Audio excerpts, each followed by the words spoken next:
After 4 years of moving our families from Maryland to Venice, Florida, The big question is, do we have any regrets?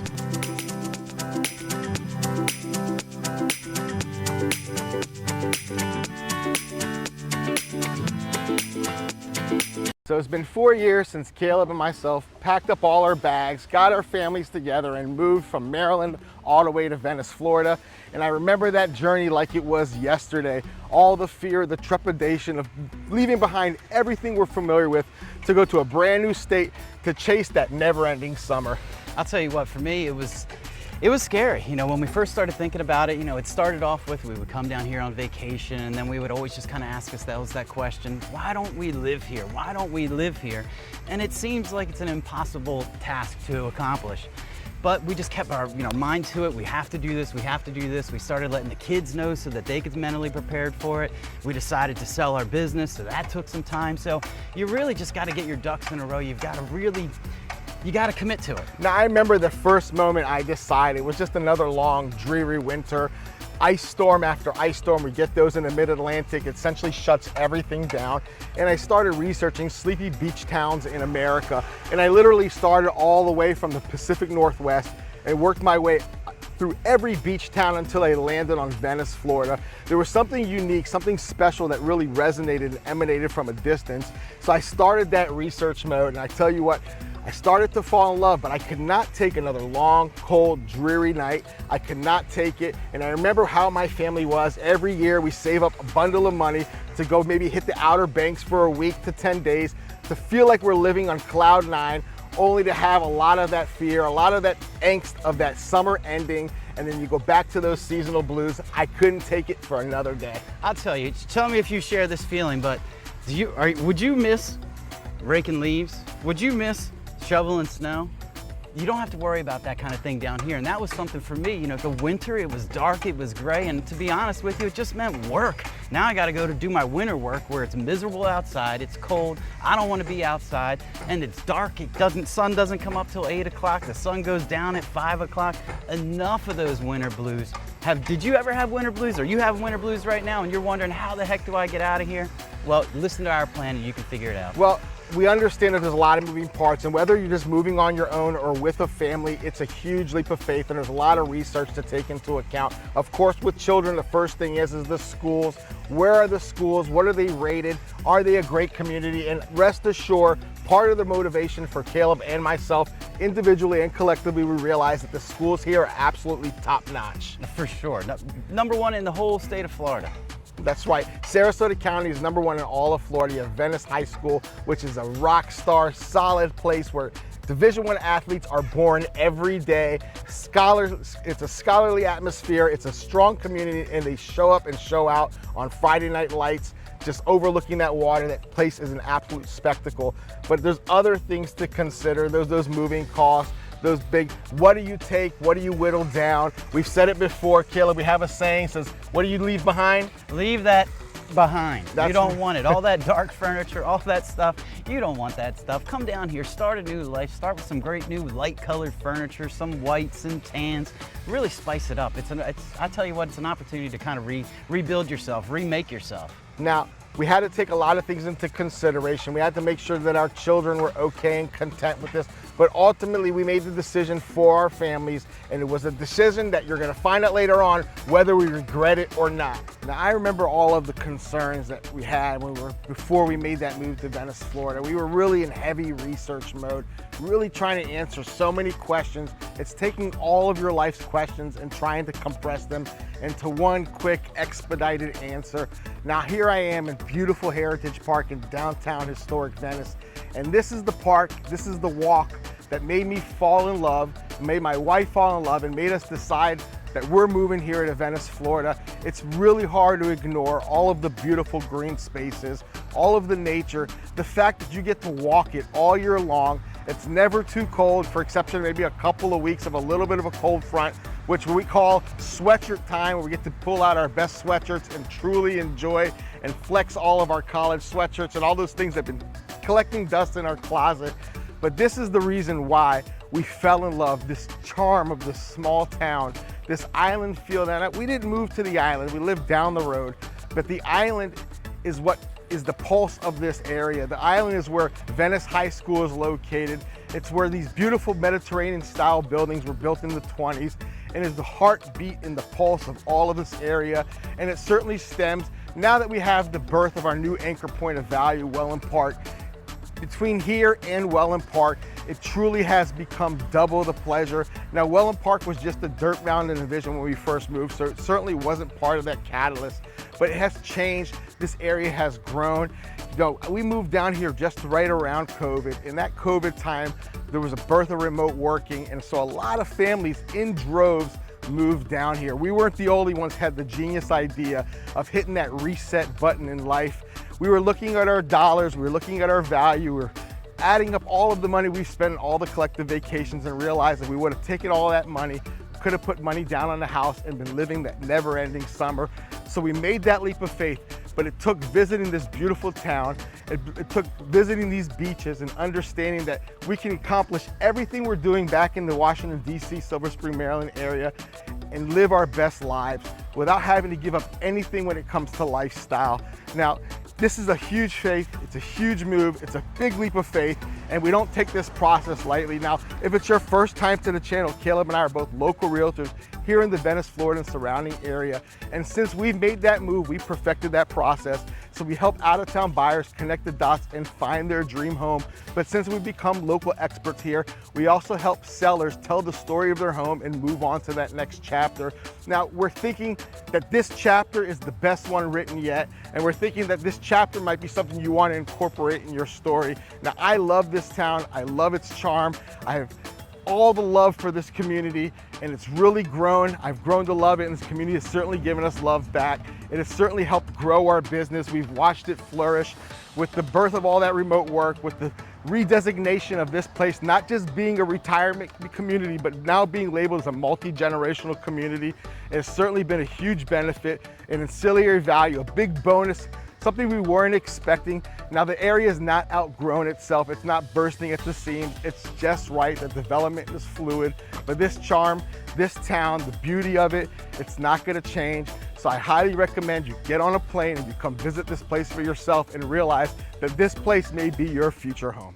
For me, moving down here was all about how's this gonna affect my family? And that was my biggest concern. I had 3 teenage boys, 2 of them were in middle school, 1 was in high school, and it was really like, how do I transition them down here so that it makes it the most comfortable for them? So we started preparing for it. We told them years, kind of a year in advance. And so they were mentally had their heads wrapped around moving down here. We talked to them about 2 of our children are really athletic, so sports was really important to them. So Venice High School really had a great opportunity for them. They have a nationally ranked high school football program among all the other sports that they're nationally recognized. From all the men's sports, the women's sports, there's tons and tons of opportunity there. So for us, that was a perfect setup for 2 of our children. And then our third one, he's a little bit more of an intellectual. He's gonna focus on school and reading and doing all of those things. So what better place for a kid to learn and be inspired and read than the beach? That was what was a real draw for my wife and I. We really wanted to be near beach. We always, we would always go on vacation and we'd spend our days on the beach and we just think, man, this is the life. How do we do this all the time? And then we took a vacation down to Venice. My wife started Googling, best family-friendly beaches in the United States, or in Florida more specifically. And that's when we discovered Venice Beach. Super family-friendly. From the downtown area, right where we are right now, this is Venice Avenue. This is where the cultural hub of this area. There's a beautiful theater. If you want to go check out a show, you can do that. We've done it several times and it's really, really fun to do. It's, it's just it's a local theater, but it's actually really high class. They have some really serious actors that come down here to take part in it.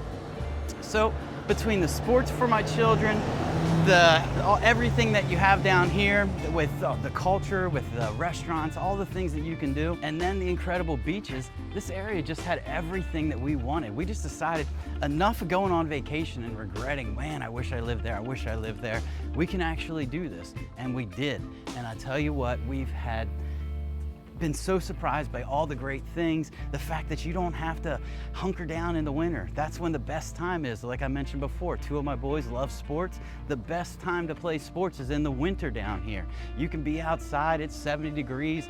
The kids are not dying out in the heat. It's the perfect time. And I know up in Maryland, that's the summer heat is just as hot as it is down here. Maybe there's a couple more, a little bit higher humidity, but overall, the life down here is what we wanted. This is what we always dreamt of.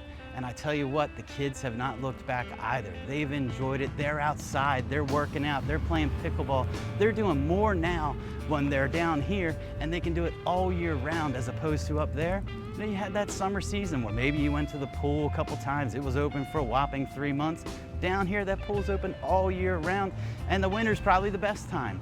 So I just can't, you know, there's so many reasons or things that we're enjoying that we really truly love about this area. And I'm sure you've got to just book that ticket. Get that ticket, come down here, spend a week down here, do it in the off season when it's nice and calm and cool.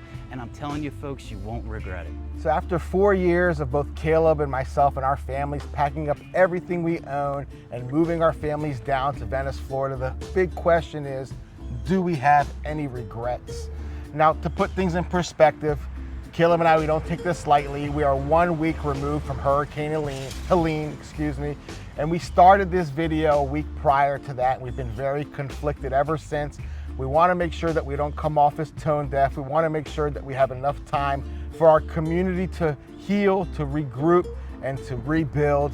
And certainly we have a long ways to go, but this is something that Caleb and I, we really don't take lightly.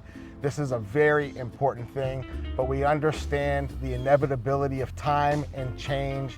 And we've been down this road before, right? We've survived Hurricane Ian. Absolutely. We've survived Hurricane Helene. We've survived all the different natural wonders that are changing and evolving as we continue to live at this coastal town. And I want you to know that after all of that, I feel like I have way more resolve. Yeah, I tell you, it's just like any neighbor, any community, whether you're up north or out west.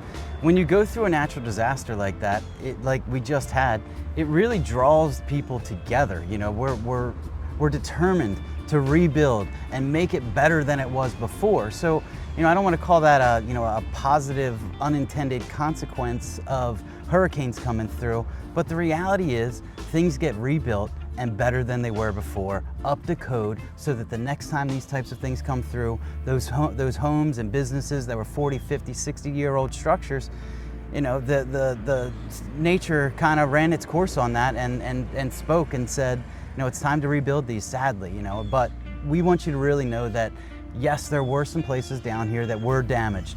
We didn't have really the wind and the rain damage like we had from a hurricane. There was no real flooding. The biggest issue that we had, and this was really limited to the waterfronts, was storm surge. You know, they had 3, 4, 5 feet, you know, down in the Inglewood area.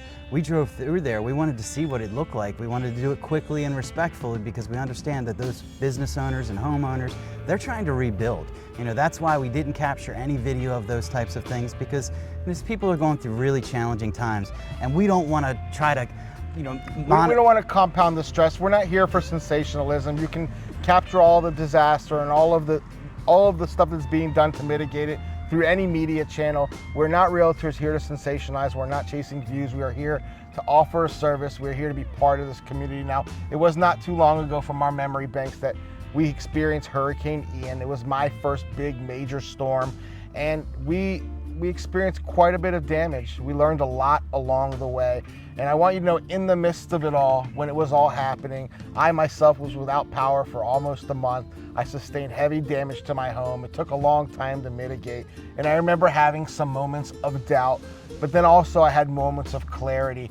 There's something that really stood out to me, something that really stuck, and Caleb started to touch on it, is after you experience something like that, you start to question your motives, your motivation. What are you actually doing here? And immediately I was given great perspective. What I saw in the midst of all the confusion, the next morning, the inevitability is when that storm is gone, that sun is going to rise. There's going to be a path that's paved, and it's up to us to decide, and I heard it before, it's great words of wisdom. On that path, are we going to throw broken glass, or are we going to plant flowers? And I certainly choose the latter. Watching neighbors and communities come together feeding one another, helping one another, shoveling sand out of their living rooms. Now let's put things in perspective. I know a lot of the damage we've seen are beautiful legacy homes on the coast, and people are saying, well, they can afford it. Loss is loss, it's all relative, and that's something that Caleb and I, we don't take lightly, and that's something that we've always had in the forefront in our thought process while moving down here. The first thing you're gonna research is floodplains, proximity to the water, and I still have ambitions of living on the ocean. Certainly that comes with a cost, certainly comes with having the ability to afford something like that. And I'm not quite there, but we still have customers that are inquiring, that are thinking about making that move. You know, who are we to tell anybody to not live out your dream? At some point, we all migrated from somewhere. At some point, we all felt the yearning desire, like Caleb and myself, to give our families a better life. And I can say, despite the 2 storms, despite the rebuilding, despite all of the controversy with weather formats, weather patterns changing, that's for another topic and another platform, and I'd be happy to discuss all of those theories off camera. But despite that all, I feel even more resolved. I feel more connected to this community. I have great gratitude and perspective. We survived it. We will rebuild. We will rebuild better. We will rebuild stronger. And there are opportunities amongst all that. The change is inevitable. We're here. Whoever's struggling, reach out to us. We'd be more than happy to help you find those resources to rebuild. But part of rebuilding here, we have to acknowledge we are a tourist destination. We are a service industry. Our economy thrives on that, and without people from the outside in dreaming of this never-ending summer, none of our lives locally from this perspective would be possible. It is one beautiful, harmonious ecosystem. So we're here to make sure that when you are making that decision, and we've done it always, Caleb always, he takes it very serious. We try to advise our customers and understand our clients to understand what they're getting into, proximity to beach, floodplains, right, Caleb? Yeah. And we're talking about floodplains. Let's just step into that for a second. This is kind of a parallel conversation. When we have hurricanes, we need to know where to put our homeowners. Where should they be so that we know that should flooding happen like it has, torrential downpours from a hurricane, or just regular flooding from thunderstorms that we get. We've had a lot of rain this year, so it's been a concern. But what we always do is we really dive deep into your flood maps. We want to know exactly where your house is on that flood map. We want to know what the elevation is, because all of these things factor into what's going to get you better insurance, how you're going to save money, not having to worry about when these storms do come, is your neighborhood suited and engineered to handle it? And the fact of the matter is, all of these new construction neighborhoods, the damage that happened was not in the new construction areas. Those areas, they've got the systems in place with the water retention ponds, with the preserves that handle the overflow from those ponds. So those neighborhoods, even in Ian, they did well. It was, historic rain. We're talking 20 inches of rain in 24 hours. What area can handle that kind of, that simple flooding? Nowhere could. But yet here, not many houses, even with Ian being worse than it was with Helene, none of them flooded. It dealt with it. The water management systems did what they were supposed to. So it's just you have to, if you're gonna move down here, you need to be you have to consider all of those things. It's not just about the proximity. Even here on Venice Island is magical, but there are parts of Venice Island that have very low elevation. It's just the natural terrain of the area. And we're seeing houses down there, whole blocks that people had to empty their houses out. They got flooded because they were just in a bad area. Now, we're very fortunate, and what Caleb and I do is because we're here, because we're your boots on the ground, we're out here in the field every day, 7 days a week. So what we like to do in particular after heavy rains, because we have clients that are in the midst of contract, about to close, or just recently closed and are moving their families down here or retiring for their golden years. And it's something that everyone wants to know, what are the implications? What are the ramifications? And just think about it this week. How many of our customers have called us and said, how'd Welland Park do? How's the Venice area? Well, quite frankly, that's something I was getting at. Is it's been an overwhelming pouring of love and affection and support from our clients and our extended community from the outside in. We have been flooded with emails and texts and calls, clients checking on us, checking on our well-being, on the community's well-being. not even once asking how did their home hold up. Of course, we offer those services. Of course, Kayla and I immediately drove through those neighborhoods because we care about your journey, we care about your investment, we care about the place where you're going to create your future memories, so we don't take that lightly. And because we are experts and we are boots on the ground, even though a floodplain may be designated one way or the other, we survey the infrastructure here to find low-lying weak points or pain points within this infrastructure, because there's no perfect grid, but we are certainly living and learning. Welland Park is a true testament to that. You know, we can compare apples and apples, Lakewood Ranch and Welland Park. And Welland Park, with this new infrastructure, with the fluidity, with the thoughtfulness, it really sustained well. I was super proud of that product, super proud to be able to tell all of our clients that are building or currently living there that they have nothing to worry about with hurricane impact windows and all the right infrastructure. And that, staying on that point, that's really something with new construction nowadays. It's code that you're gonna have hurricane protection. Most likely you'll have shutters, but many builders right now, and you can opt for this if you build, get hurricane windows. I didn't have hurricane windows during Ian.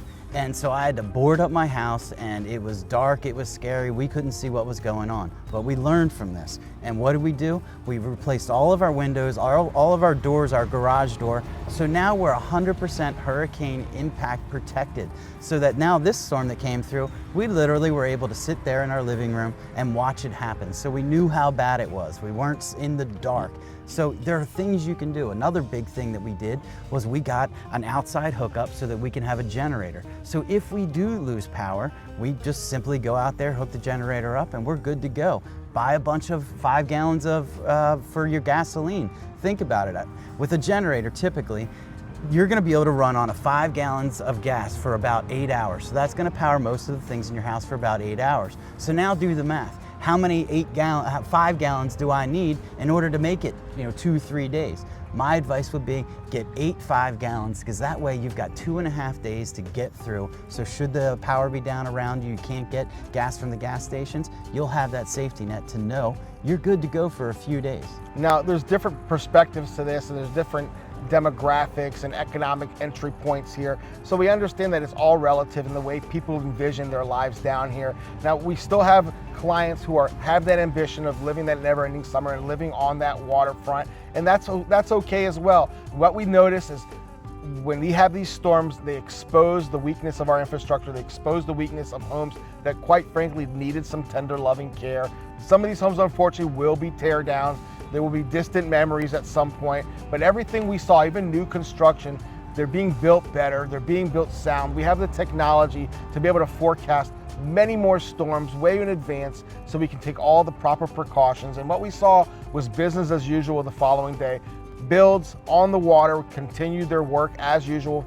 A little bit of displacement here with water and some dirt and some mud, but nothing that was a detriment to the build or to the infrastructure of the home. And that is the reality. We are going to rebuild, we're going to build better. And at time, and quite frankly, you can't escape Mother Nature. We put things in perspective. A lot of people migrated from here into the Carolinas, and it's heartbreaking. So heartbreaking to hear the stories of the devastation across our country. This is a national thing. This is not a local thing. This is something we're dealing with across the country. So we're united on this. We're united on the front, but we understand people still move, people still dream, people are still entitled to that beautiful never-ending summer, that same sun, that same beach that we get to enjoy the liberties every day. And it's not something that I would trade for anything in the world. No, not at all. Let's think about it. Let's look at across the country. What types of natural disasters are we having? Out west, we're having forest fires, so people are, losing thousands and thousands of acres and homes due to that. Let's look at the Midwest of the country here. There's Hurricane Alley, and then people live there. So we all, let's look at the north, up in the north and northeast. They get these snowstorms that cripple the cities for weeks on end, and people lose power, and people die because it's so cold and they can't heat their homes. No matter where you live, there are pros and cons. And our con down here is hurricanes. We're gonna get them. But the pro is 364 days of the year, other than that, are absolutely beautiful. You can go outside, you can enjoy life, but we are gonna get, here and there, we're gonna get that. but it's not like life ends. Life goes on is really what it is, and life gets better afterwards. We work our butts off to repair everything and make things better, and that's what ends up happening. Hey, there's somebody living a good life. Someone enjoying their life to the fullest. So the truth is, guys, we take this matter serious, but life will go on. We rebuild. We have clients who have invested in this area, clients who own businesses in this area, and they're going to double down and reinvest. We don't want to demonize people who are investors. People who are investors are often people from your local community or people who grew up here and returning, spreading their wealth, spreading their success, reinvesting in this community. It's become cyclical. You can't stay away from this place for too long because it quickly becomes home. I love this place. This is our home. This is a place that we're going to stay, and we want to help it become your home.